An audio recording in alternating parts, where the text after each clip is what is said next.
Alrighty, so today we're going to focus on making sure that we actually understand um, how do you translate quarter notes, half notes, whole notes, and I'll even talk about eighth notes into Soundtrap using the piano roll notation.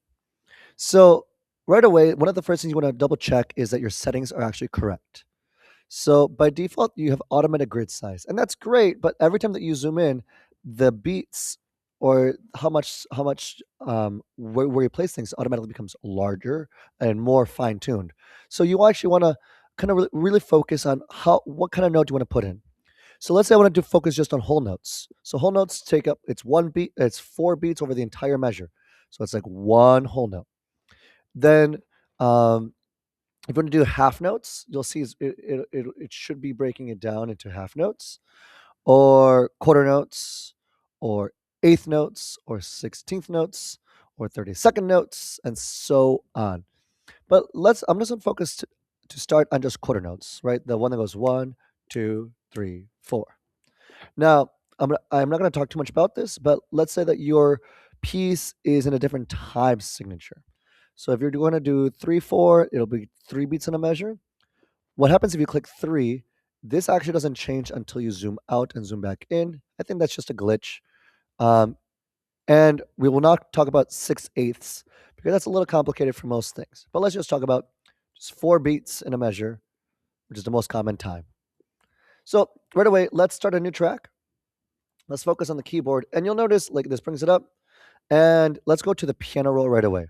Now, although I am zoomed in to here, it actually doesn't affect the zooming in down here.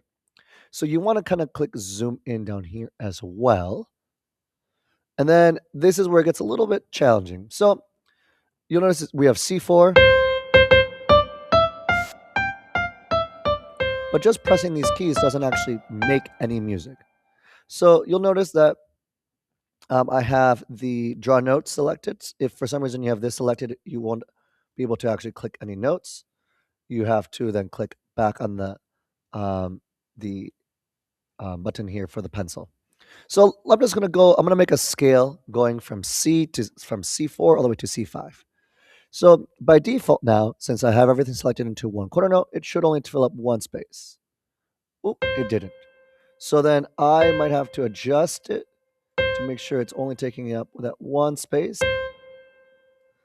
And I wonder if I don't have the snap mode on. So snap to grid is really helpful because now when I move, it's going to snap it to the correct spot. So that was my mistake. I should put it to snap to grid. There's also another setting over here, which is like the catch to playhead, but we won't talk about that.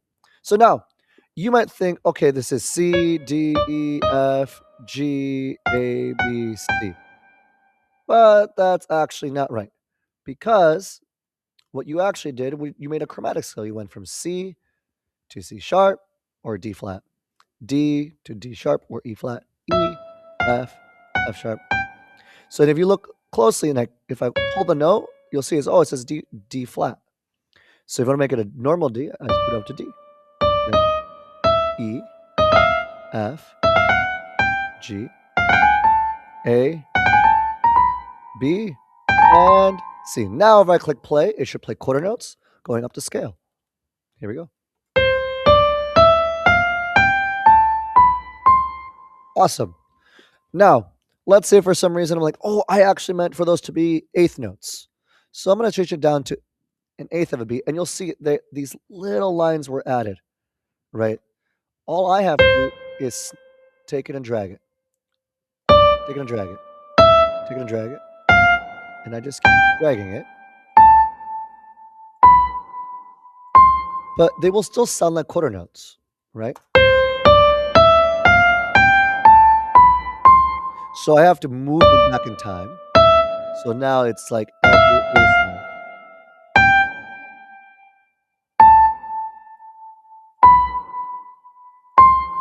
Now if I go backwards, now you'll see that it's going to go do, re, mi, fa, sol, la, ti, do, or C, D, E, F, G, A, B, C, or it should. Awesome. So that's the very, very, very basics.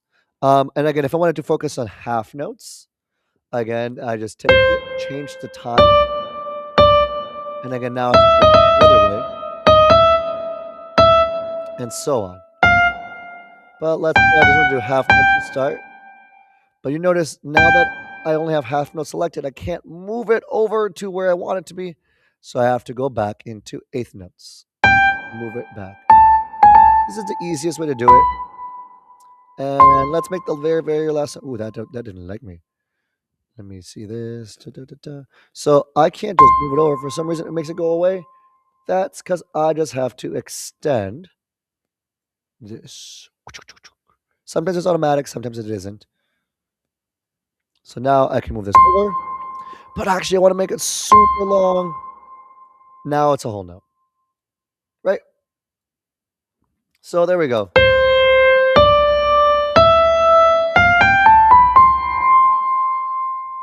Awesome. So that's the very base of the piano roll notation. The last thing is let's talk about velocity.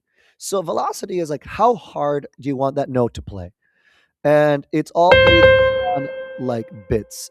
So it could be all the way from 0 to 200, and if I'm not mistaken, I'm going to double check. No, from 0 to 127.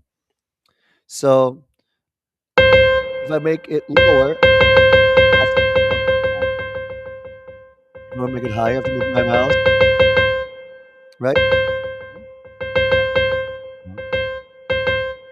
The more velocity there is, the harder the note will play, or the louder it will be. I'm just have fun with it. So, so now if I play it,